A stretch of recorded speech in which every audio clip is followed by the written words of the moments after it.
सुप्रभात, नमस्कार, स्वागत है आप सभी का। आप देख रहे हैं राज्यसभा टीवी। मैं हूं प्रीति सिंह। आइए इस वक्त की सुर्खियों पर एक नजर डालते हैं। कोरोना वायरस ने अपनी चपेट में दुनिया भर में लाखों लोगों की जान ली है, दुनिया की अर्थव्यवस्था को तबाह किया है और आज इसका असर अमेरिका के तेल व्यापार पर भी हुआ। अमेरिकी तेल की कीमत पहली बार जीरो के भी नीचे पहुंच गई है। कामकाज रुकने, फैक्ट्रियां बंद होने से तेल की मांग में भारी कमी है। तेल को रखने की जगह नहीं बची है। अमेरिकी कच्चे तेल की कीमतें इतिहास में पहली बार जीरो से भी नीचे पहुंच गई हैं, यानी नेगेटिव हुई हैं। ये गिरावट का सबसे निचला रिकॉर्ड स्तर है।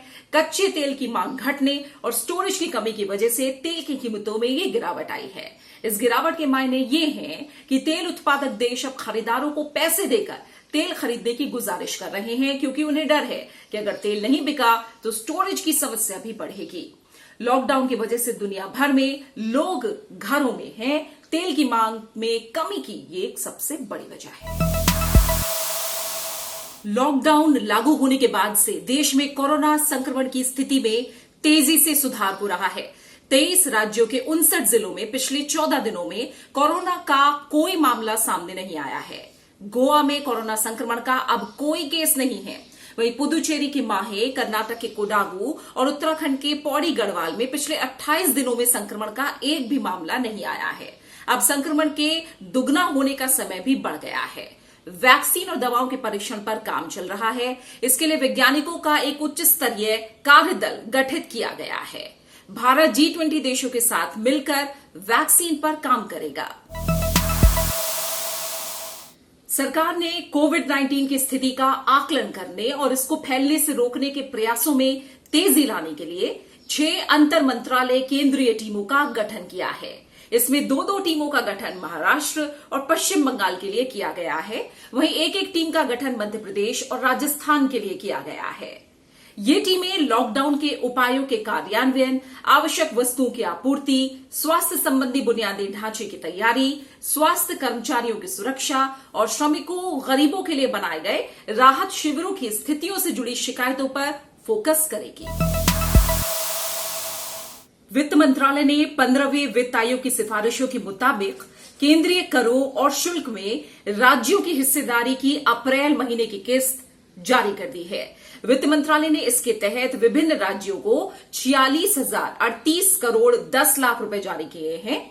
वित्त मंत्री निर्मला सीतारमण ने ट्वीट में लिखा है कि कोविड-19 से पैदा हुई विषम परिस्थितियों से राज्य अच्छी तरह निपट सकेंगे, इसलिए धन बांटने की गणना को बजट 2020-21 के मुताबिक ही रखा गया है। कोरोना संकट के दौरान जरूरतमंदों तक मदद पहुंचाने में प्रत्यक्ष लाभ अंतरण यानी डीबीटी प्रणाली एक कारगर हथियार साबित हो रही है।